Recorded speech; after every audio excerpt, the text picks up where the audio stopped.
Hey, good morning, fully present moms.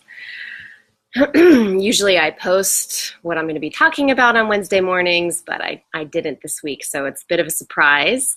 And I just typed it in there. I want to talk about the most insidious belief about motherhood that I think all moms should question, should at least question.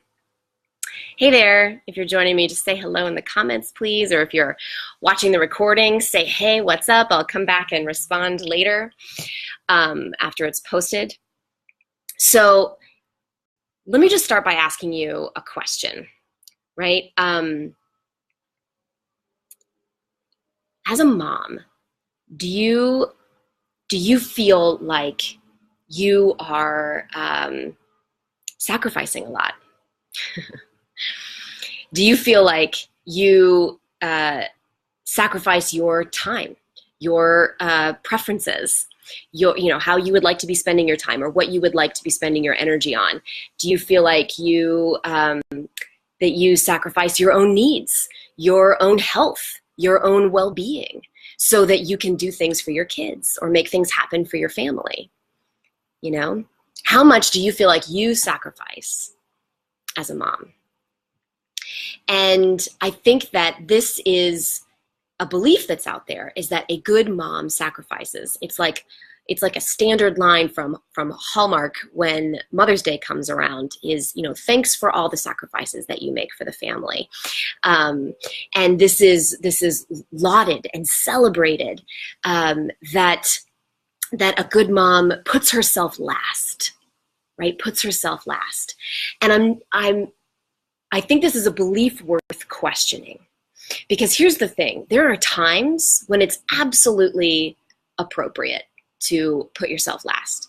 If your house is on fire, you should get your kids out first. I'm totally on board with that. If you're in a car accident, before you exit the car, you should turn around and make sure that your kids can get out of their car seats and help them get out first, right?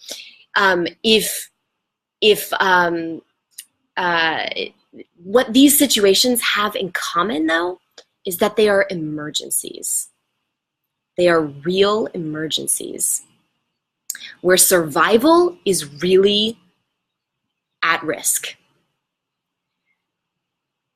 In those situations, you're putting yourself last and sacrificing your own well-being for the betterment of your kids, because the survival instinct has kicked in and you are 100% in fight or flight mode, right?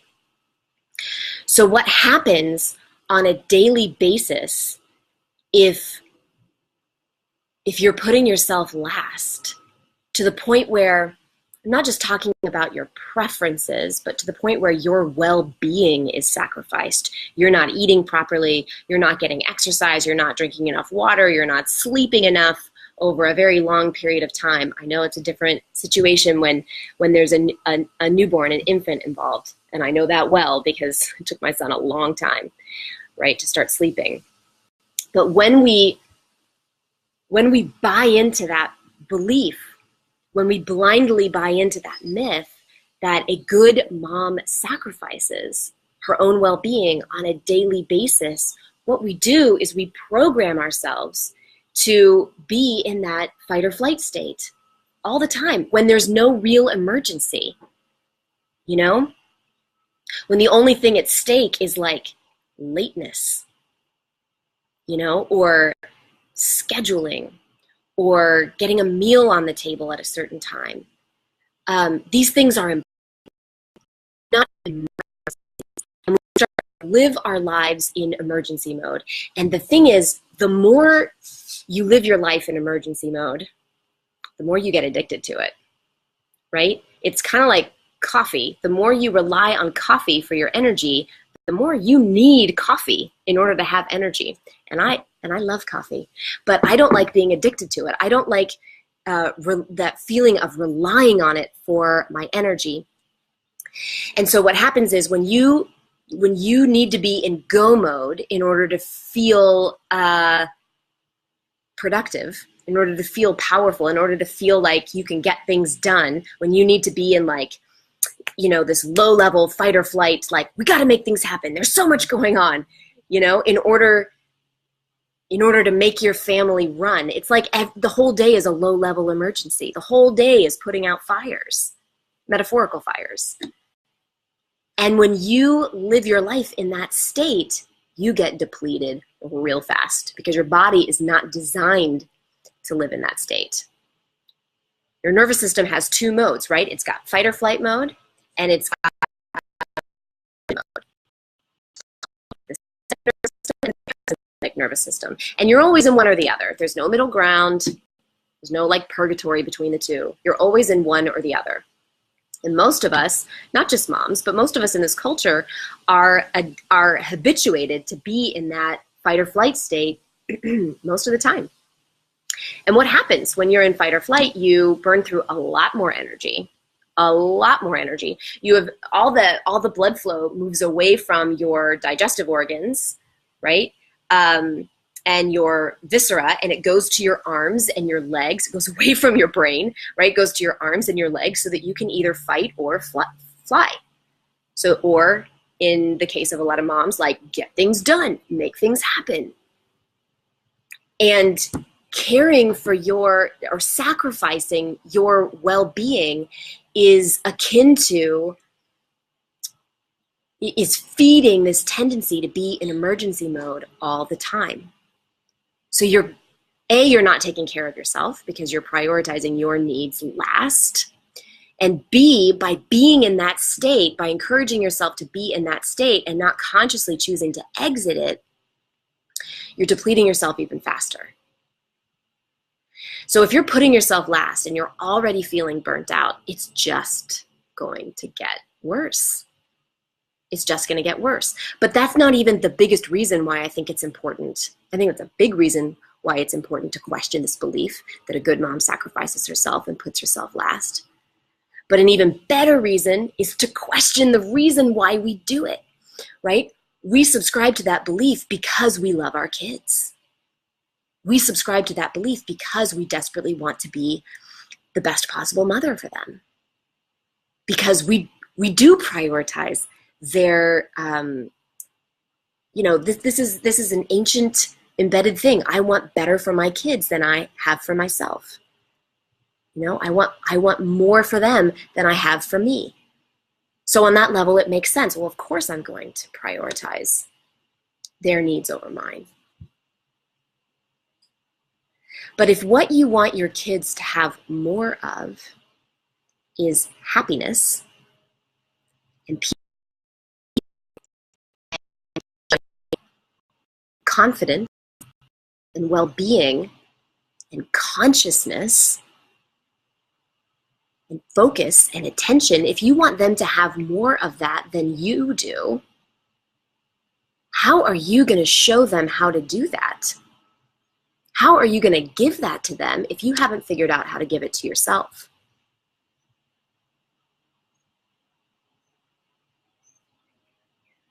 That's a good question to ask. I mean, that's where this whole idea of putting on your own oxygen mask first, because you can't be helpful unless you are conscious. You can't help someone become more healthy if you are not healthy on any level. And the real damage, the real danger that's at stake here, taking this even a level deeper, is that deep down on some level, if you feel that your kids are an impediment to you taking good care of yourself, to you being healthy, to you being at your best, your kids are going to feel that. If you allow your role as a motherhood, your role as a mother, to be a burden on your well-being, then on a deep level, your kids are going to feel that. They're going to feel that they are a burden to you. They're going to feel that and maybe even on a subconscious or an unconscious level, that they need to do something. They need to not be fully themselves, or not express their needs, or change their behavior pattern, or something, that they're not okay as they are because it's a burden to their mother. And the only way to shift that is to take care of yourself and prioritize your well-being at a level that lets them know, I can handle you being you. I can handle all of your needs because I can handle my needs. I am capable of meeting you where you are because I am capable of meeting myself where I am. And the more you feel that you have to consciously explain this to somebody, the less you're doing it already. Because if you're just doing that and living it, then they feel it. And you don't need to explain it. Right? If we're trying to teach that overtly to our kids, really what we're doing is we're trying to teach it overtly to ourselves. We're trying to change that pattern in ourselves. So I invite you to question on what level this belief is showing up for you, that a good mom sacrifices. Yes, we may sacrifice our well-being for the well-being of our kids when it's a true emergency, when survival is literally at stake. But when we sacrifice our well-being for our children, when it's not their well-being that's at stake, right? It's the schedule that's at stake, or something more minor that's at stake. It's homework getting done that's at stake.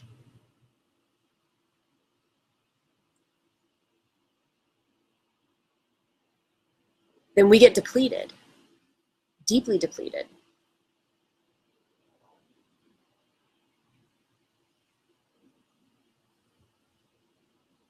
We're showing them with our behavior how to live. And is living in survival mode and feeling depleted, is that a recipe for the happiness and joy and confidence that you want your kids to have more of than you do? Is it a recipe for that? Or is it undercutting their success? And do you want your kids to feel that you can handle them being their fullest selves? Then you better invest in your well-being. You can show up fully and send them the unconscious message. Yeah, I can handle the fullness of who you are and what you're experiencing as you grow through all these stages in life. You can't send the message that you can handle it unless you can really handle it. And if you feel that you're not handling it well, if you feel overwhelmed, then you need to bring your A game to your self-care.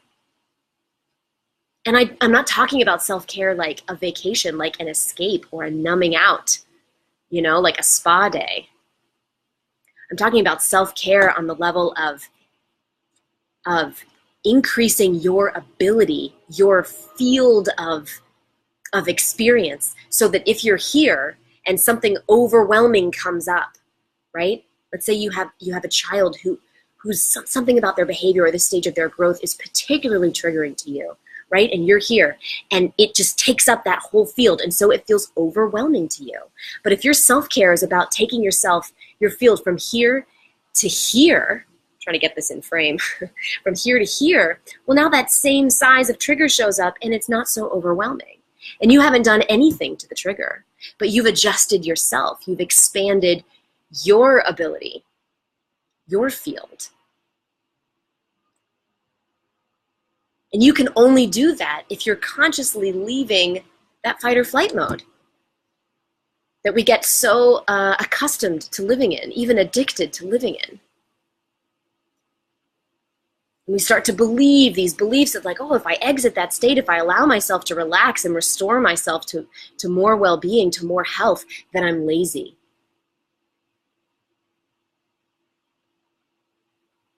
These are beliefs. These are not truths. These are beliefs that we are consciously or unconsciously, mostly unconsciously probably, buying into. And I'm encouraging you to question them. If you're happy with how things are going in your family, if you're like, whew, this is 1,000% what I envisioned, what I dreamed of for my family, and I'm loving every minute of it. I don't need the mommy juice at night. I feel like I'm rocking this thing. Great. But if you're not there, it is worth questioning these beliefs. And I'm just pointing out what I believe to be the biggest one. You know, that a good mom sacrifices her well-being. Because I don't want to send that message to my son,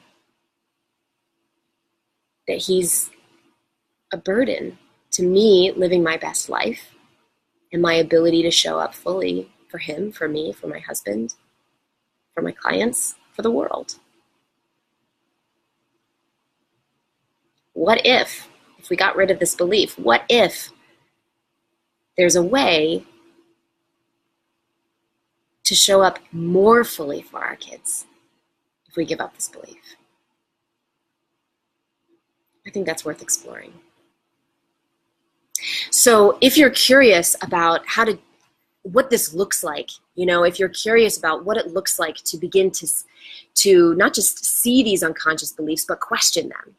And if you're curious about what it looks like to actually get out of this constant fight or flight state, this low-level stress state that you may find yourself in so habitually, then book a call with me. I'm happy to help you get clear on what those steps, what that roadmap actually looks like, because that's what I help moms do, right? So it's a free phone call, book in a call with me.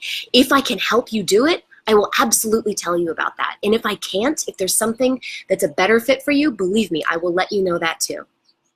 But my mission is to help as many moms as possible stop feeling so constantly stressed and burnt out and overwhelmed, and start showing up as the fullest, best, healthiest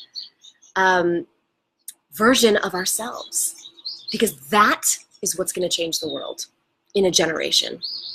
Imagine if just 1% of us could manage that, how different the next generation would be. All right, so if you found this video helpful, please leave a comment. Let me know. If you have questions, let me know, and I'll put the link in the comments for you to book that call if you're ready to take the next step. All right, have a great rest of your day, ladies. I'll talk to you later. Bye.